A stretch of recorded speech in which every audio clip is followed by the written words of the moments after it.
Welcome, everyone, to the first Wireside Chat of 2026. And my guest tonight is Kendra Vaughan.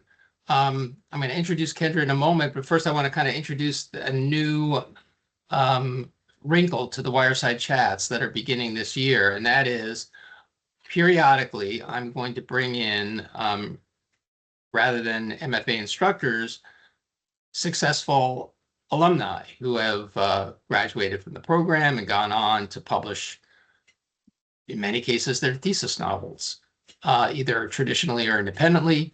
And we'll talk a little bit with them about, their success. And Kendra is the first up in that regard. And let me introduce her quickly. Kendra Vaughan is the best-selling author of The Plymbury Witch, her debut novel of magical realism set in the fictional seaside town of Plymbury, Massachusetts. The novel became a top 5 fiction bestseller at Barnes & Noble Hingham and a top 2 best-selling magical realism title on Ingram's Spark.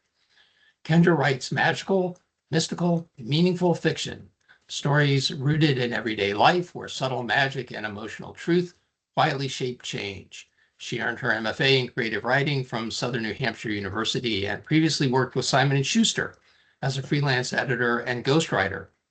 She lives in Massachusetts and continues to expand the world of Plymbury through her novels, speaking, and community-centered literary events. So, Kendra, welcome. Thank you. Thank you for having me today. Absolutely. Thrilled to have you. And everyone, here is a copy of Kendra's wonderful novel, The Plymbury Witch. And I am going to really quick throw Kendra's website into the chat. Let me do that here. Thank you. Yep. Please pay a visit because Kendra has a lot going on. I do. We're actually in the process of splitting it up now for writers and readers. So that's some work that's happening on there right now. So but we'll it still talk. looks great.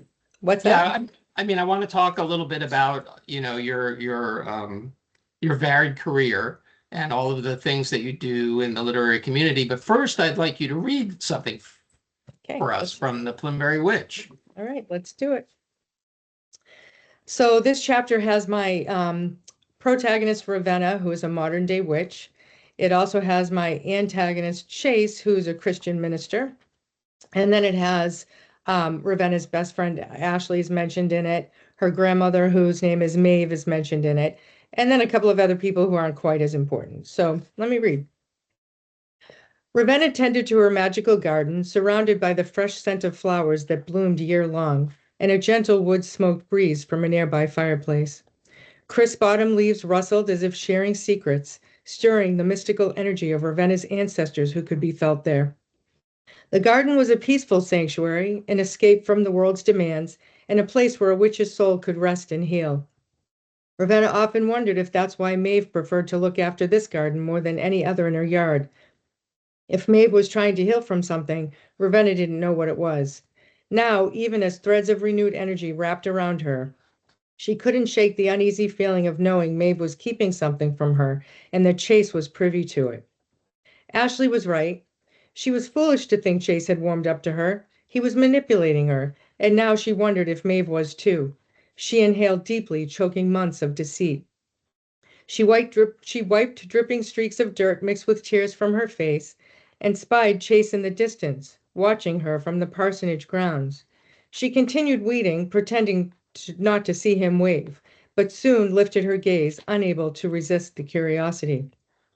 She expected to find him still staring at her, but he was gone. It was just as well. She hoped he knew she hadn't waved back on purpose. Then she heard footsteps come up behind her. I hope you don't mind that I ordered this from Watson's Cafe for you, and took it upon myself to deliver it. Ravenna whipped around to find Chase holding a pizza box. I was thinking about the time I saw you with pizza that ended up in the sand, and figured buying you some was the least I could do, Chase said. Why, did you have something to do with the slice slapped from my hand that day? Maybe indirectly. Will you accept it as a peace offering? Chase held the box out for Ravenna. Ravenna thought he looked sincere, and her intuition confirmed he was, but he'd fooled her before, and she refused to let that happen again. She wanted to accept it, to invite him to share it, but she couldn't.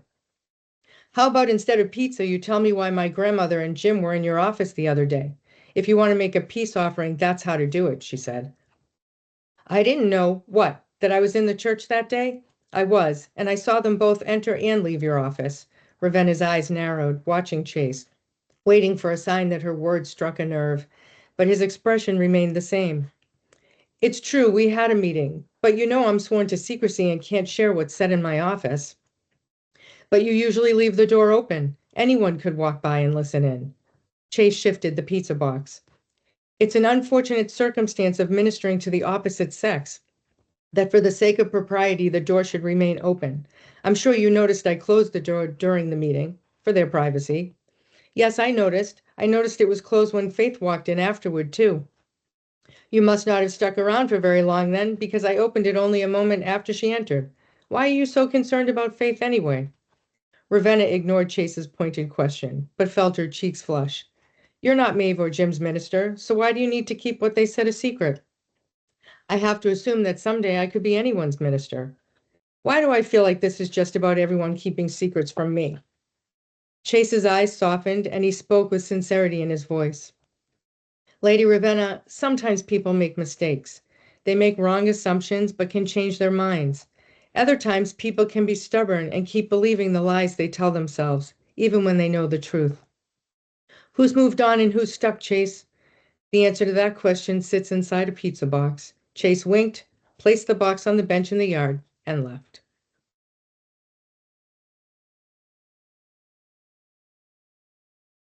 Thank you very much.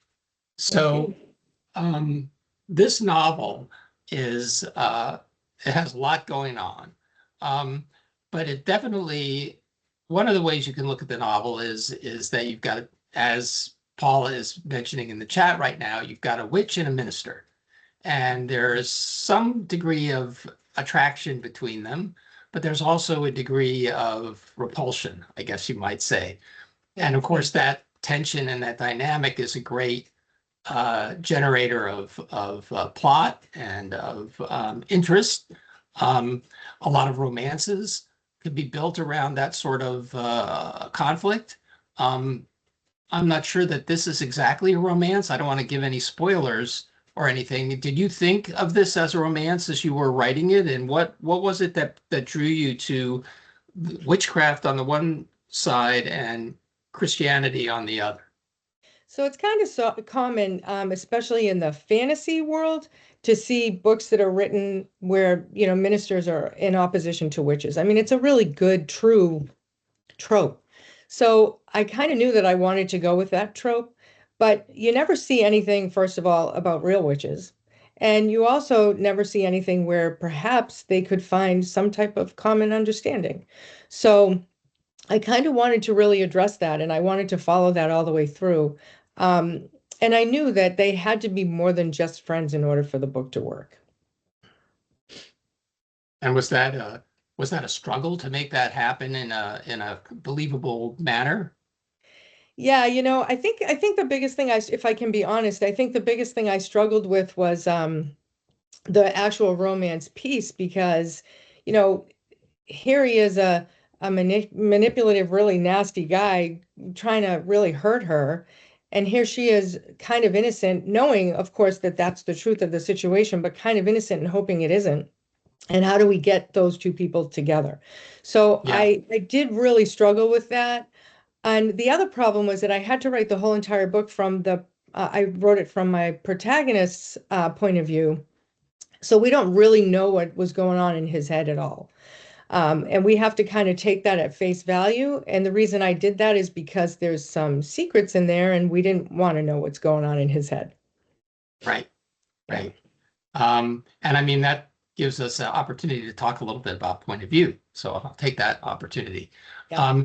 That is I mean, when you started plotting out this novel, and I'm trying to avoid spoilers, but there's certain things that Chase knows that you don't want the reader to know yet. So therefore, you cannot use his point of view in the story, because if you did use it, then you would be obligated to share that information with readers. That's right. And even my protagonist Ravenna didn't know. So, Right. she was completely in the dark, just like the readers were. So I think a lot of things were kind of aha moments in the book because they were aha moments for her. Yeah. Yeah. And I mean, I think it points out the way in which uh, constraints can really help a novel. You kind of close off these possibilities, the possible ways of telling the story until you're left with just one. And I guess sometimes the writing process really is about eliminating those other possibilities until you're left with whatever the one is that you wind up using. And in this case, I mean, I think it was really well chosen Thank you. because readers learn, come to understand, uncover these surprises as your protagonist does. Yes, and that's what I wanted. And she it would have been horrible if we knew what was going on his end, but she didn't know what was going on hers.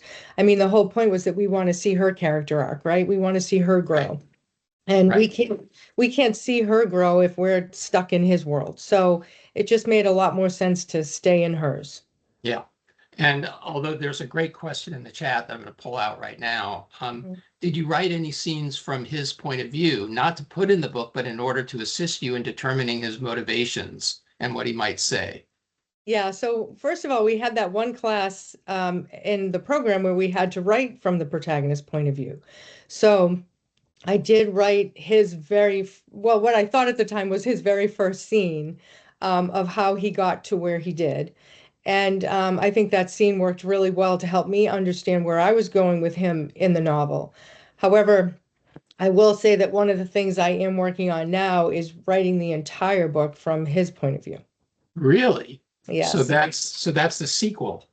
No, that's not the sequel. So I'm three-quarters of the way through the sequel, which is actually being written from the daughter's perspective, Okay. but not the book. It's her life continuation. But Okay.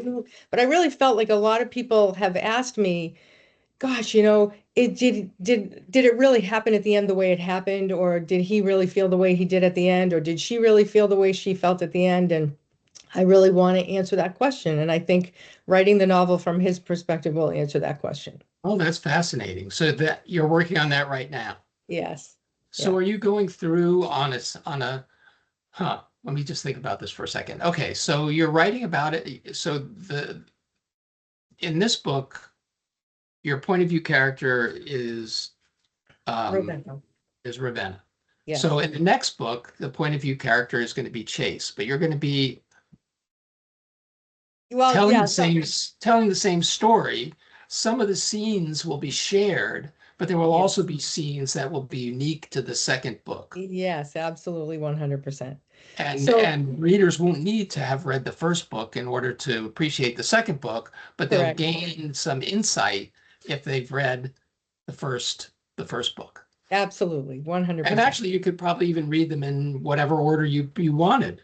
Yes, but the problem with reading them in the order of of the antagonist first or Chase's perspective is that obviously you will have spoilers in the first book. Right, But I right, don't think it would take away from the story. right. And I mean, again, just to clarify, like when you say antagonist, antagonist is like not a term that defines who a person is or who a character is. It's rather what is their role in a book. And in this book, The Plymbury Witch, Chase's role is of an antagonist to Ravenna in that he's opposing her. His goals are in opposition to hers. Yes, Um, doesn't mean he's a bad person or anything like that. But in the book that you're working on now, he will be the protagonist because correct. yeah.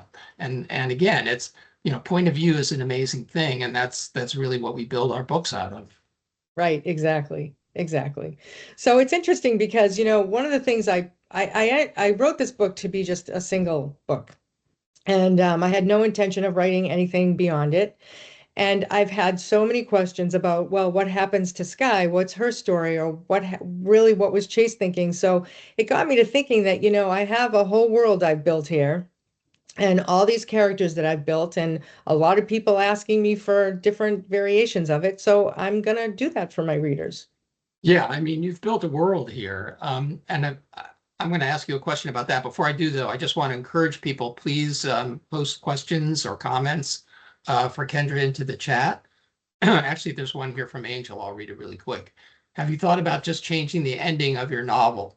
And I think by that she means having a different ending in the second novel than you did in the first. And I guess since it's from the perspective of a different character, the ending could be different. Absolutely. And here's what's really interesting too is when I wrote the book, so we were required in the MFA to write 50,000 words. This came out at A 95. minimum of 50,000. Yeah, right. And this came out at 95,000. So Yeah, when I got to the very last chapter, I was really struggling with the ending. Not that I didn't know how it was going to end, but like the visual of it. yeah, And so I was struggling with that. So I knew, I probably shouldn't say this, but I knew I was going to pass anyway, whether that made perfect sense or not, because I had fulfilled the requirements. right. So I decided to just kind of end it a little bit abruptly and just sit with it after I graduated. Hmm. So I sat with it for about 3 months after I graduated, and I actually wrote 6 different endings. And Wow. and I asked all of my beta readers to come together again and read them all and give me their opinions. And to my surprise, they loved them all. So, Well, so it that was was a real, helpful. yeah, so it was a really, really difficult choice for me to make what ending I wanted, but I was really thrilled with it when I made it. I think, Yep. so I think exactly what you said is true. I think when we look at Chase's perspective and we see that ending is going to be very different. And just sticking with this for a second, as attendees who are MFA students hopefully know, um, at the end of your MFA, when you finish MFA 702 and turn your novel um, in about 5 weeks or so, you receive an editorial letter from your professor that pretty much is a final look at the novel that tells you strengths, weaknesses, the things that you still need to concentrate on before you publish, whether you're going to publish traditionally or go indie. So I want to ask you, Kendra, was that letter helpful to you that you received, and in what ways was it helpful? Yeah, it was incredibly helpful. I mean, one of the things that she said was, there's no visual at the end. It ends abruptly. And interestingly enough, I had given it to a beta reader prior to receiving that letter, and my beta reader said, "Where's the end?" Yeah. You know, so so I kind of knew that that was the situation. So I was really glad to see her say it because obviously it was a professional opinion that I needed. Um, and she had given me other advice about things. She felt in some cases that perhaps a little bit of the relationship wasn't earned and made some suggestions on how I might be able to make it a little bit better earned. And I really took those to heart and felt that that was warranted. So whether I succeeded or I failed on that, I don't know, but I definitely tried and I definitely learned. So it was Yeah. fantastic.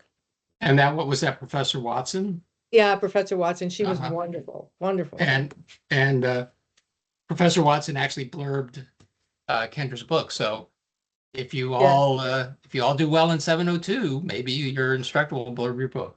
Yes, Um, yes. She loved it, so I was grateful for that. yeah, no, it's a great book. Thank you. Um, so here's another question. How were you able to put the witchcraft into your novel so well? Do you have personal experiences with it, or did you do research to make it authentic? So, in my last life, I was a high priestess of Wicca, and I ran a church of 10,000 people. Wow. Yeah, we were a group of magical people, and I lived the witch world in a very conservative Christian community. So I can easily say that I had personal experience. However, I also became excellent friends with the born again Christian minister in town. And I started attending his services because I wanted to understand Christianity. I grew up Jewish, knew nothing about it. And he wanted to attend mine. So we went back and forth in each other's churches and we learned quite a bit about each other. And really, to this day, we're excellent friends. Well, that's awesome. What a great thing. That seems very unusual these days. Yes, yes. Yeah, he was one of the few that was very, very accepting. Hmm. So you didn't just research this book, you lived it. I lived it. Yep, I lived it. I lived it and researched it, but yeah, I lived it. Yeah. So I'm going to circle back to the other question that I was going to come to, where you mentioned that you've created this world, this town, this fictional town that has, a very um, interesting cast of characters that we meet throughout this book, and just a lot of room to explore. And it sounds as though you plan on doing that exploring in subsequent books. Yes, So, and oh, sorry. no, please go ahead. I was just going to say, and one of the decisions I made about my brand's magical, mystical, meaningful, so everything I write will follow that. But one of the things I decided to do in my brand also is whether I stick with this cast of characters or another, I will center all of my books in Plymbury. Yeah. And I think that's great because, so many great works of literature and so many writers have built like, their entire oeuvre in or around a fictional setting. And Yes. so I think that really allows you to build a lot of depth into your stories and into your characters as they interweave in a Yes. series of novels and just kind of uh, make connections that add to the reality of or Yes. verisimilitude of what you're doing. Yes. So so back when you were in the program, and you were my student for some time, and we continued to correspond while you were in the program, which was wonderful. But Yes. one of the things that we talked about a lot was, were you writing fantasy or were you writing magical realism? What the heck genre were you actually writing? Yes. So, and I think that really informs the town of Plymbury, and the world that you've created, it kind of stems out of that, out of your answer to that question. Is it fantasy or is it magical realism? So can you talk a little bit about how you see the difference between those two kind of related terms Yes. or So, genres? yes. So I really struggled when I first entered the program because I think I knew all along I was writing magical realism, contemporary fiction, but it does make sense that it can fall into fantasy. And I think that a lot of people categorize it in fantasy.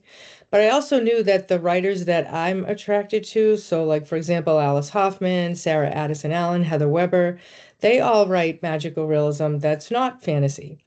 And I wasn't really sure because I was so green. I had no idea. Like when I was told that I was fantasy, I believed it. I had no reason not to. But what I started understanding and what I started seeing as I was writing and progressing through the program was that this wasn't a novel about good versus evil.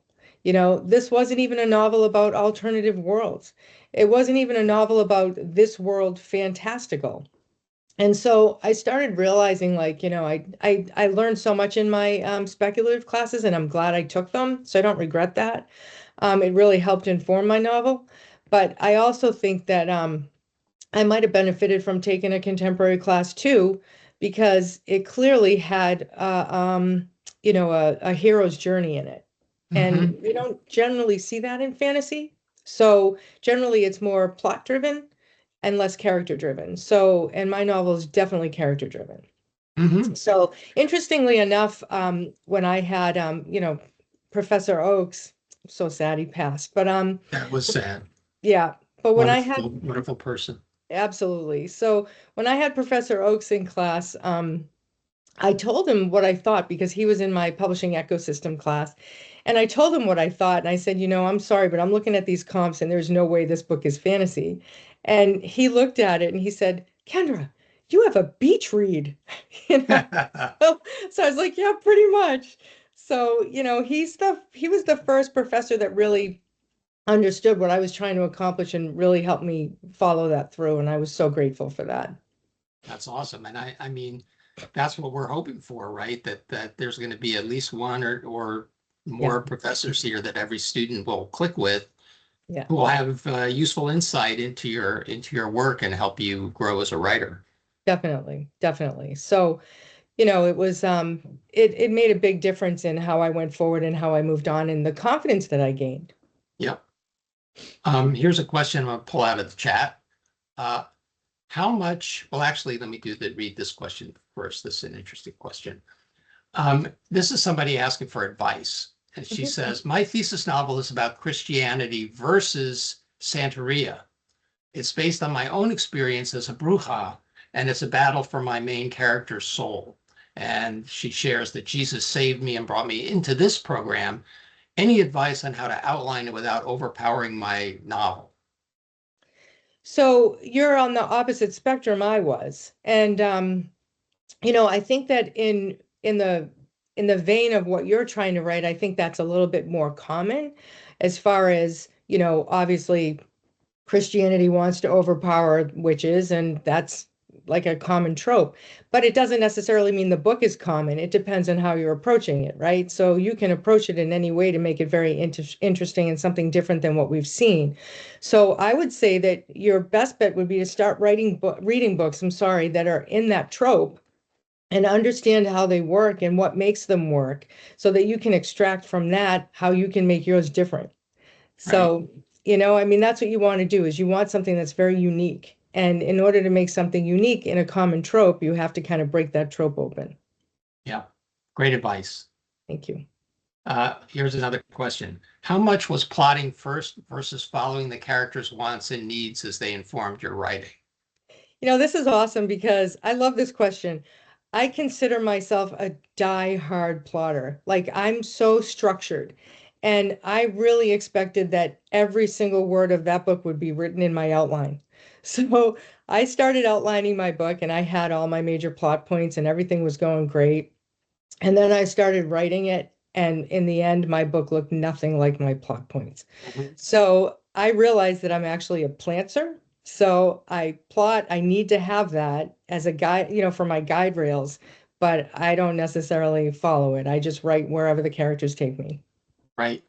And I mean, that's a good thing to know, to learn about yourself, Yeah. And I think. interestingly enough, I had characters showing up that I had no intention of I didn't even know who they were. They literally just showed up on the page and I was like, "Oh, this is awesome. You're Yeah. great. You're perfect here." So, Yeah. Well, I was reading this interview with the writer George Saunders in the New York Times over the weekend.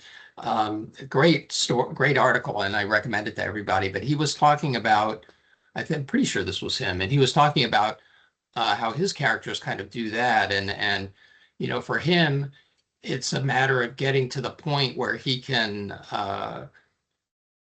let the characters take over and tell definitely. their story. Definitely. I definitely felt that. I mean, I think I was probably about a third of the way through my novel when I really understood who they were. So I had to go back and make some changes in the beginning, but it just is absolutely incredible. When you can get yourself out of the way and let them tell you their story, it's just incredible. And it goes places where you honestly do not expect, but you just go with it. Yeah. I mean, that's not the only way to write. I remember one of the writer Connie Willis, who's a speculative fiction writer. She would often talk about how she doesn't let her characters pull that kind of stuff on her. She's the boss. She tells them Funny, what to do.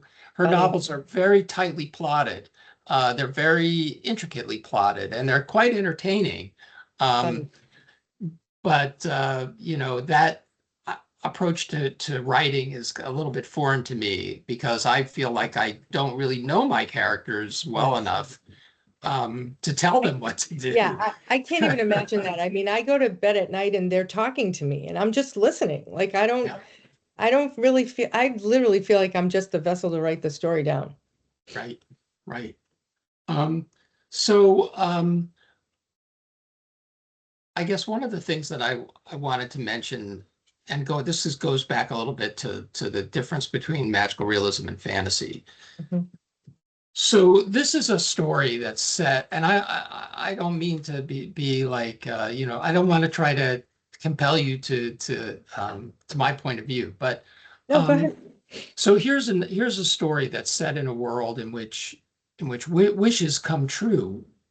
Hmm. Witches have the power, or at least this witch, Hmm. witches of her bloodline, have the power to grant a wish. Yep. And everybody can get that wish granted. Yes. And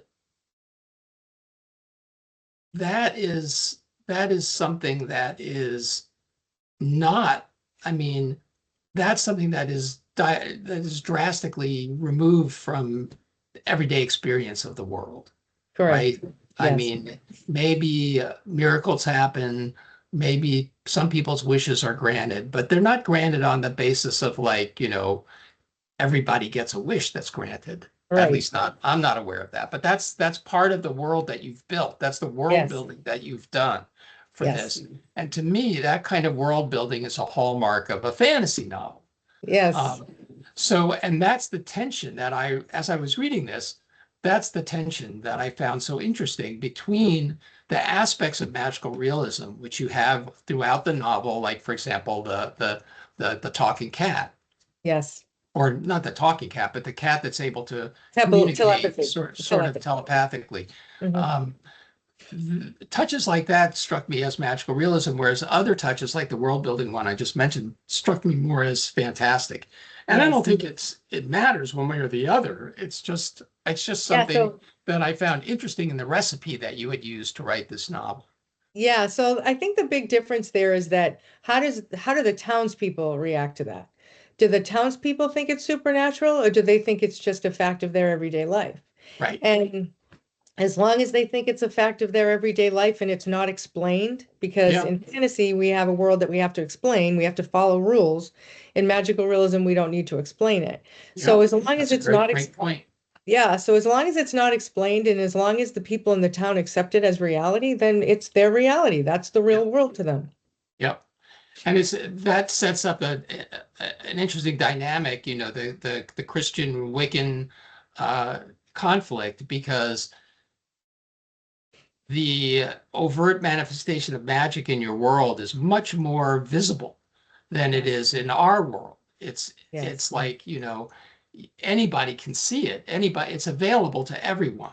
Yes. And in fact, I would say that it's even more visible and practically effectual, like practical magic, Yes. um, than Christianity is in this, Yes. because Christianity in your novel is very much like it is in our world, Yes, right? exactly. Hmm. And whether God is manifesting himself through, you know, the actions that people are taking, it's a matter of perspective. Whereas whether magic is actually working in this world, that's clearly happening.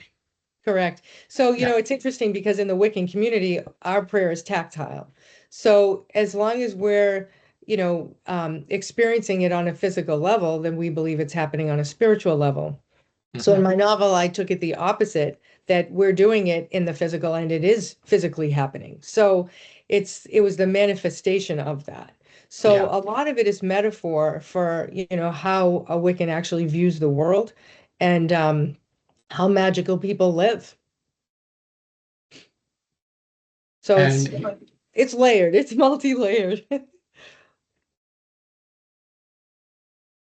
okay, I'm trying to pull out more questions out of the chat here. Yeah. So here's another one. And this is the same person that had the question about Santeria. And I mean, the dynamic of her story seems like it is different from yours. Um, but it's similar in the sense that she has experience as a bruja, as somebody, who is very knowledgeable about Santeria, just as you had lived Yep. experience as a Wiccan and as a witch, and so you drew on that experience, just as I'm sure she is going to draw on her experience in telling your story. So how do you make your vast knowledge of this material um, palatable to readers, understandable to readers, without either dumbing it down or being dishonest to it, or on the other hand, like hitting your readers over the head with a lot of information that they might not need to know? Yeah, that's a great question. One of the things I get from a lot of people who read my novel is they say, wow, I learned so much about witchcraft. And, the truth is, they didn't really learn that much about witchcraft, but to them, it was a lot.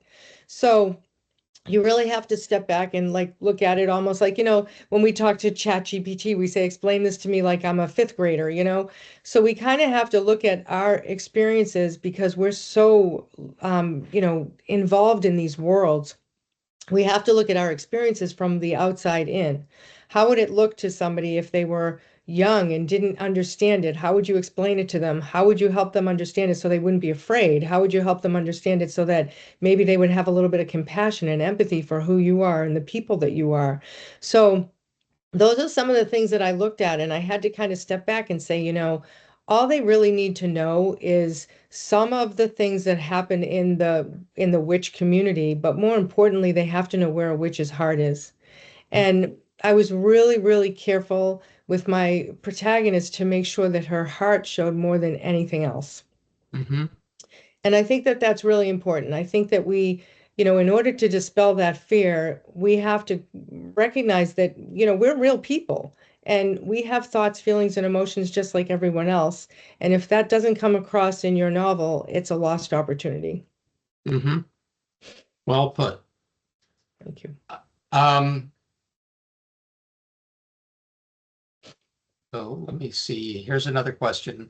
My first novel was grounded magical realism based on Alzheimer's, and the protagonist is the sufferer. Does one need to focus on more of the magical and fantasy element, or is there more room now with genre blending? Yeah, that's a great question. So when I started writing my novel, I really didn't intend to put as much magic in it as I did. Um, and I guess what happened was as I started writing, I saw opportunities for magic. I saw opportunities for the metaphor and to make it come out more clearly through magic. Mm-hmm. But the intention was to open the book with the magic and then like have really very little to none until closer to the end. But Yeah. it just naturally progressed that it had to be shown in different ways. So I think it's not like let's think about this and let's plot this out and have all these ideas. I think you kind of have to sit with it for a while. You kind of have to live Yeah. with it and see where it can show up. Yeah, and this is another example of the what we were talking about earlier in regard to point of view, where you adapt a constraint and then you follow that through to its logical extension. And here, your point of view character is a witch who has these powers, has this knowledge. Mhm. So it makes sense. I mean, just logically speaking, magic has to be part of the story from the start if you're Yes. going to be focusing on her. Yes. And interestingly enough, I had so many people tell me that, there's the biggest thing I get is, wow, I believe in magic now.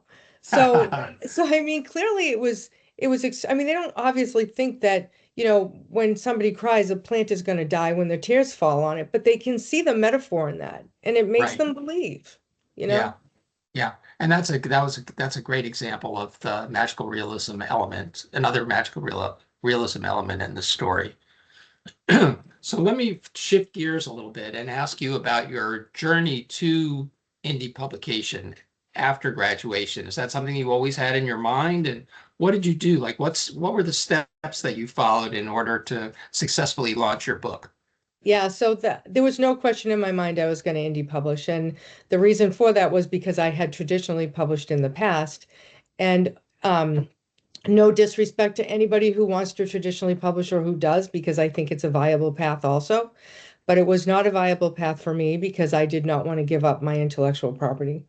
Hmm. So, and I found that later, years later, after I published so much nonfiction, I realized like, wow, this stuff died in the publisher's hands and I can't do anything with it. It's gone. Hmm.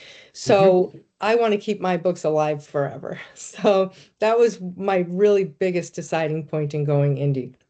However, I knew it was going to be very hard and challenging, so I decided to open my own publishing company, Cranberry House Publishing. I put my team together, my cover designer, my editor, my interior designer, and all of that, so that I could make sure that I was producing a professional novel. How did you find these people? How did you put this team together?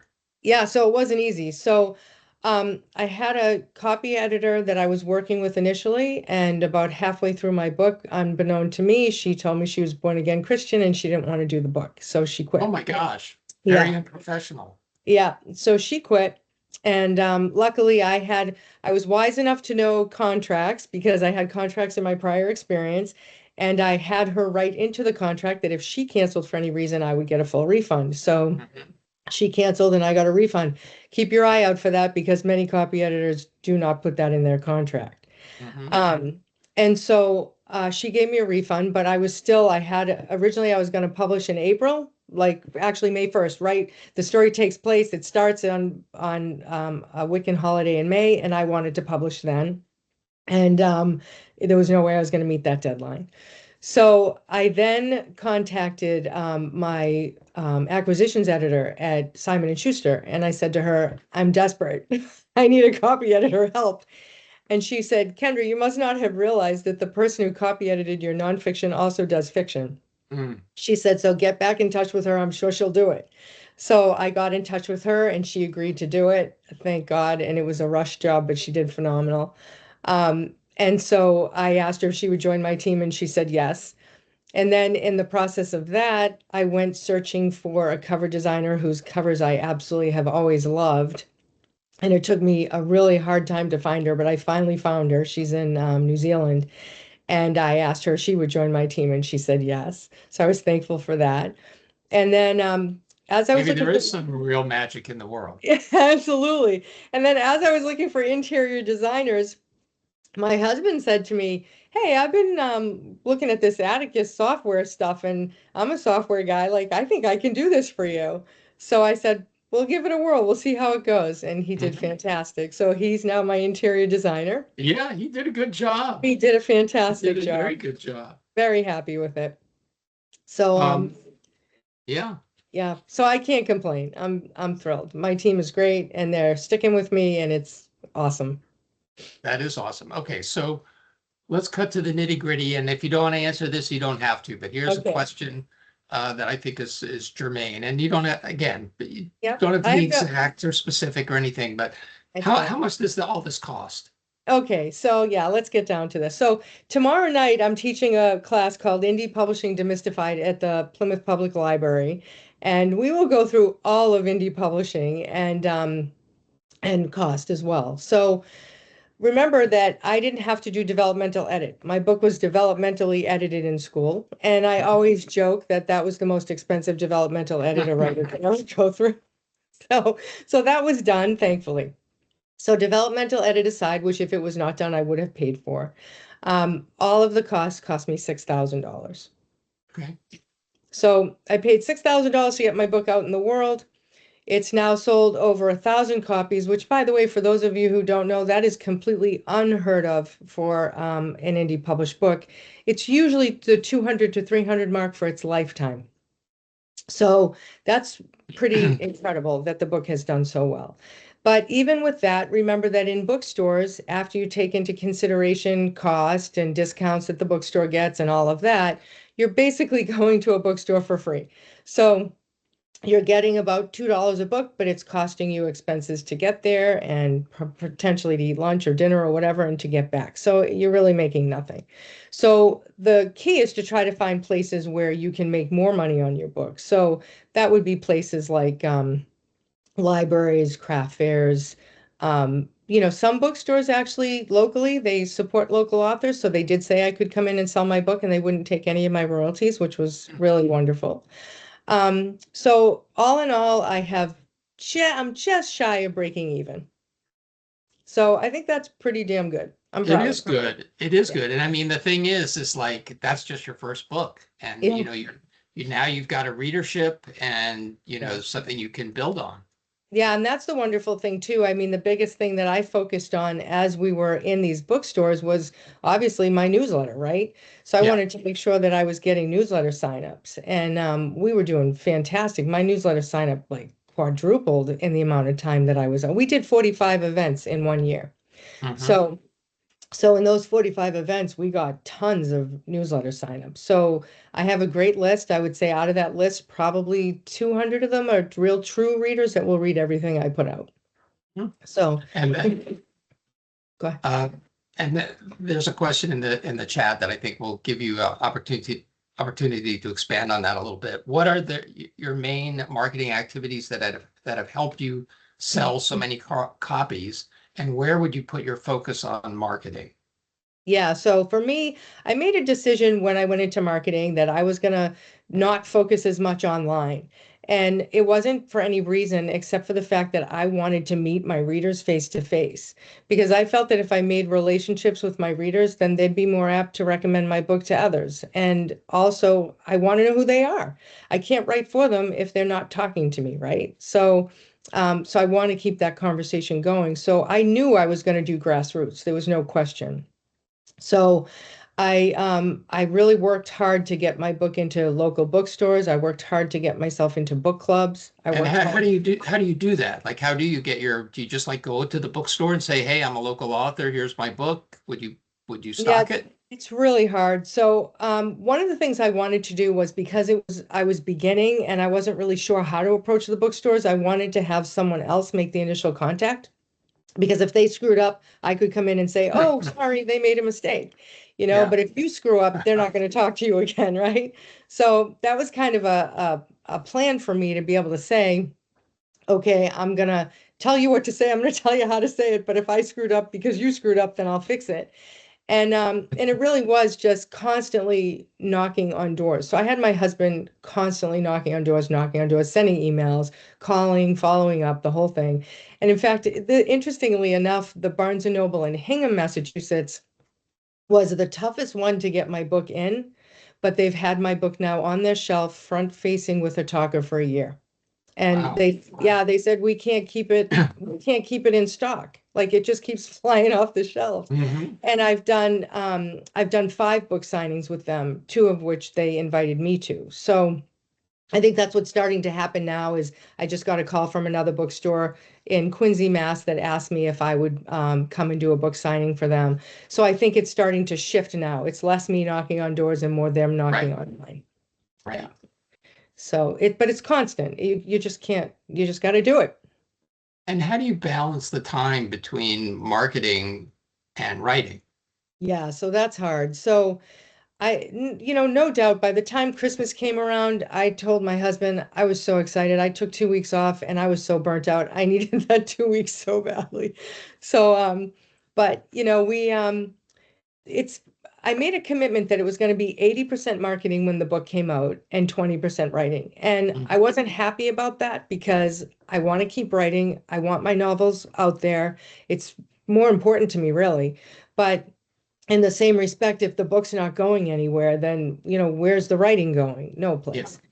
So I made that commitment. And now this year, my daughter's actually getting married. So this year, I just was it today? Tomorrow. My newsletter comes out tomorrow to let my newsletter people know because I was sending it out monthly to let them know they will not hear from me as often, that I will not be out in the public as often, and that I'm taking time now for paying attention to my writing and focusing on my daughter's wedding. And I think there's seasons, there's an 80% writing, 20% marketing, and then there's a 20% writing and then Yes. 80% marketing. And I think it just shifts back and forth, and you have to have the foresight to know when to do that. Yeah. Yeah. That's a great point. I mean, it's you know, each supports the other, right? Yeah, Because yeah. the marketing is going to be what allows you to sell the next book that you write. Absolutely, absolutely. And you can't let it go, and you can't hope that the book will just sell on its own because trust me when I tell you, it definitely will not. Yeah. So even if you're traditionally published, as a traditionally published author, I still had to market my book. So Yeah. you can't have that expectation. Everybody thinks, oh, if I can just get into a traditional publishing deal, my book will be everywhere, and therefore, the sales will come in, but it doesn't work like that. This is what I always say to people. When you walk in a bookstore and you see all those books on the shelves, how many authors do you know on those shelves? You know, the chances of someone just picking up your book are slim to none. Hmm. Yeah. It's a tough business. It is a tough business, but it's okay. It's worth it. You can do it. Yeah. You just have to work hard. Yeah. Um, how many books do you read? And do you read genres outside of what you write? Yeah. So I definitely read genres outside of what I write. I think you can learn so much from so many different genres. So I try to read across genres. The only thing I will not read is horror. I have no interest in it and it scares the heck out of me, so I'm staying away from it. And that's But what it's supposed to do. yeah, I don't like it. I don't like it at all. So if you read my book, you'll know why I don't like it. It's just not my thing. So, Yeah. but I do read everything else. I try to read 3 books a month, but my schedule's crazy. It's hard. So Mhm. sometimes I read more, sometimes I read less. I also belong to a couple of book clubs, so I read books with the book clubs. Um, and that's always a mixed bag of what I read. So yeah, I mean, I'd like to read more. I wish I had the time. I don't. Mhm.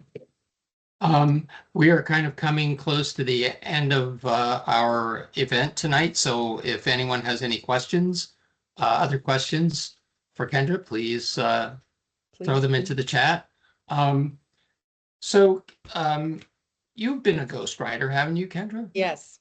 So here's a question about ghostwriting. Can ghostwriters get paid a royalty? And I Usually, guess, yeah, I'm sorry, usually go ahead. not. Yeah, Yeah, usually not. you Usually get ghost, paid up front. yeah, usually ghostwriters get paid up front. They know what the scope of the work is when they're told what the job is. They sign the contract based on that scope of work.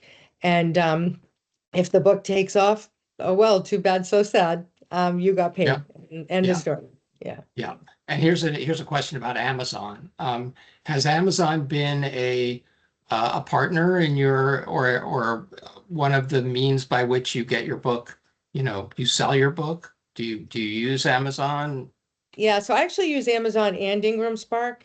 I use both. And Amazon KDP has been, gosh, my husband knows the numbers. I think over the past year, I've only sold 200 books on Amazon. Mhm. So they're not a huge partner for me. I have them though, and I want to keep them obviously. And I have sold books there. So, and people when they ask, oh, where can I see your book? Can I get it on Amazon? I mean, you don't want to say no. Right, So, of course, it's there. But I right, don't think Amazon has done all that much for my book. right. And I mean, are you actively involved in how your book is sold on Amazon? I am. And, I just think with Amazon, it's quantity. You know what I mean? Yeah, So it's not quality, it's quantity. And I'm definitely not what do they call them? Authors that put books out like every month. I'm not going to do right, that. I right, want quality books. And if it takes 6 months, a year, 2 years, I'm okay with that. right. So that's not going to satisfy the Amazon algorithm. I mean, do you have a schedule in your mind for the cadence at which your books are going to be coming out? I mean, I would like to publish a book a year, but I don't know if that's realistic. We'll Hmm. see. I'm going to Yeah, let the book germinate in its own time. I'm not going to rush it. right. Well, it sounds like you've got two books I that do. you've got in And very, progress right and now. yes, and very well they could come out within 3 or 6 months of each other. Yeah, So we'll see what happens because I'm pretty far on both of them. So we'll see. right, right. And I mean, Yeah. that can be a good marketing technique right there to have two books ready to go and Yeah, one right after absolutely. the other. Absolutely. And that's what it is. Rapid releases is big. Some people swear by it and they do really well by it. It's just not my style. But I think if it's yours and you can handle that and you can handle the pressure of that, then, yeah, you'll make money. And here's something you probably will enjoy. I bought two of the Plymbury Witch, one for myself and one to pass along. I Oh, recommend everyone buy two each time they support a friend or person they know. That's a thank great you. idea. That's wonderful. Thank you. Thank you. Yeah, that's awesome.